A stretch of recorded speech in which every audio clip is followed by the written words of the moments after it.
And what does a farmer boy do on a Sunday afternoon when you take him from the farm?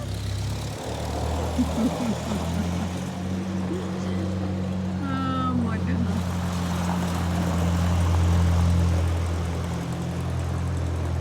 He's driving my tractor. And as you can see, his is sitting still here because it wouldn't start. But you don't need to tell him that I told you that.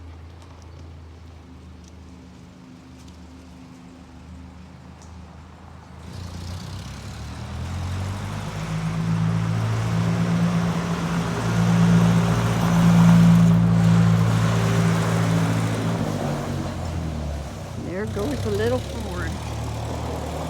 Just like my grandpa's tractor.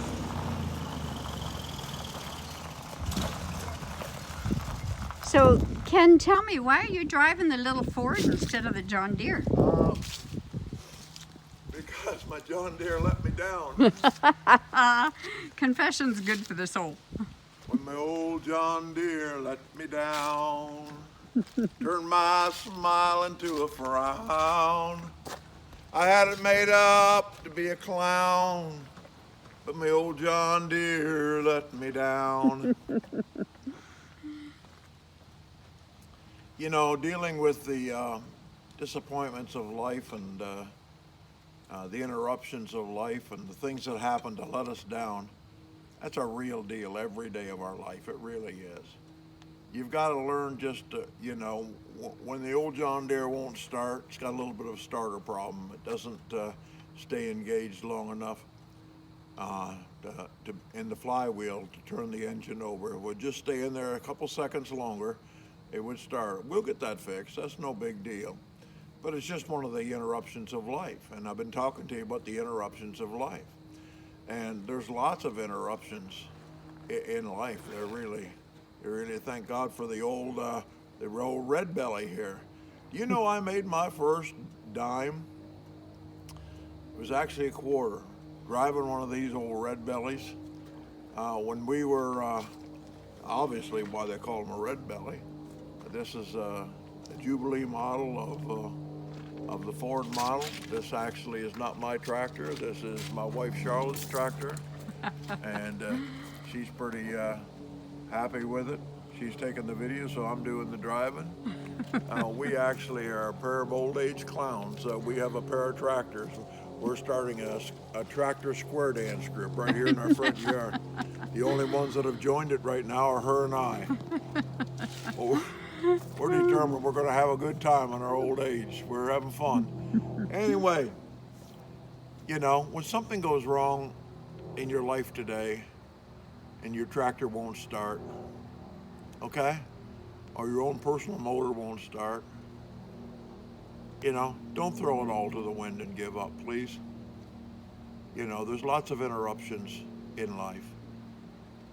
Jesus had interruptions in life. You know, when Lazarus came down sick, he was in the middle of an evangelistic crusade and waited 4 days. It was an interruption that called for his immediate attention. But he was in the middle of doing something. 4 days later, he got there.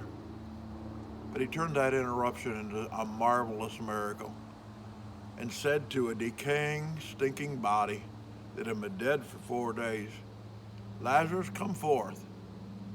And you know, and he was shedding tears while he said it, because he was sympathizing with Mary and Martha and the hurting people.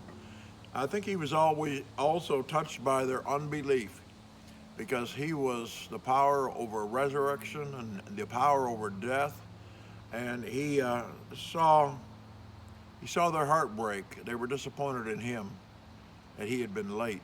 And I'd just like you to know, when it seems like the Lord is late for you, he may be 4 days late, but he's right on time. He's right on time. It was no obstacle to him that Lazarus had been dead for 4 days. He said, roll back that stone. They said that they questioned him. Now he shows up and they question. No. They said, he's been in there 4 days. He's committed to death. No. Jesus said, I am the resurrection and life. And they said, well, we believe that eventually you'll get around to being everlasting life for us. But Jesus said, no, right now, roll that stone back right now. And he said, Lazarus, come forth and be alive. And Lazarus came forth, and they unwrapped him, and he was able to go home to his home that night and be with his family, Mary and Martha. So many times we don't understand the timetable of Jesus. We don't understand the interruptions. Our interruptions are not always his immediate attention getters. Maybe he waits. Maybe he says, I got something to teach you by waiting. Because they that wait upon the Lord shall renew their strength. They shall mount up with the wings as eagles. They'll run and not be weary. They'll walk and not faint. Teach me, Lord. Teach me, Lord. Job had an interruption in his life. The devil went before the Lord. He was walking up to and fro across the earth and came across Job, and he went before the Lord and said, you're protecting that guy. If you didn't protect him, he wouldn't follow you. And God says, you can have your hand at doing whatever you do to Job, just don't take his life. And Job lost his children, he lost his cattle, he lost his barns, he lost his crops, he lost his servants, and really he lost his wife too, because she turned on him and said, you must have done something to cause this. So if your wife's not with you emotionally, you've already lost her. And he lost his health. He got boils and lost his health. And through all of this, Job did not sin. He said, I'll keep trusting God. I'll come forth as gold when this is all over with. Now, I don't argue with the fact that he got so tempted and so stressed that it was a hard time for him, and you find him feeling bad and saying, what in the world is going on here anyway? But God promised if he were faithful that he'd give it all back to him. He became a richer man. He had new barns, he had new cattle, he had new crop, he had a whole batch of kids. I'm not saying you could ever replace the first batch of children that he had, but God came by and blessed him because he learned how to deal with the interruptions of life. Folks, the real question is, am I going to be able to learn how to face the real interruptions of life and give God the praise and the honor and the glory and come forth smiling and say, the old John Deere let me down today, but the Ford was working. Hey, I just happened to think of that. There you go. Stacy Wood, you listen to me. The old Ford's still working. My dad used to tease, him and Stacy used to tease each other about a Chevy and Ford. But anyway, God's good, and God's good all the time, even in the good times and the bad. So if you have an interruption to your day today, you just remember, don't let it steal your joy. Don't let it make you quit. Don't let it make you look for an exit. Just be steady. Keep trusting. There's days when I feel miserable. There's days when I don't feel joy.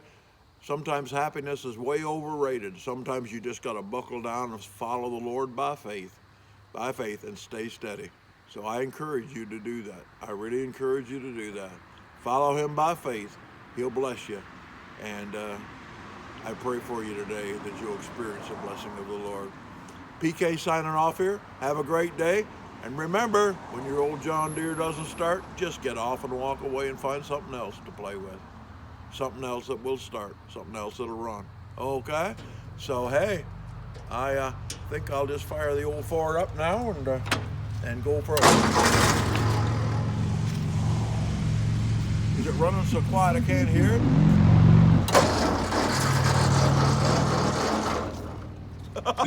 You don't know how to start it?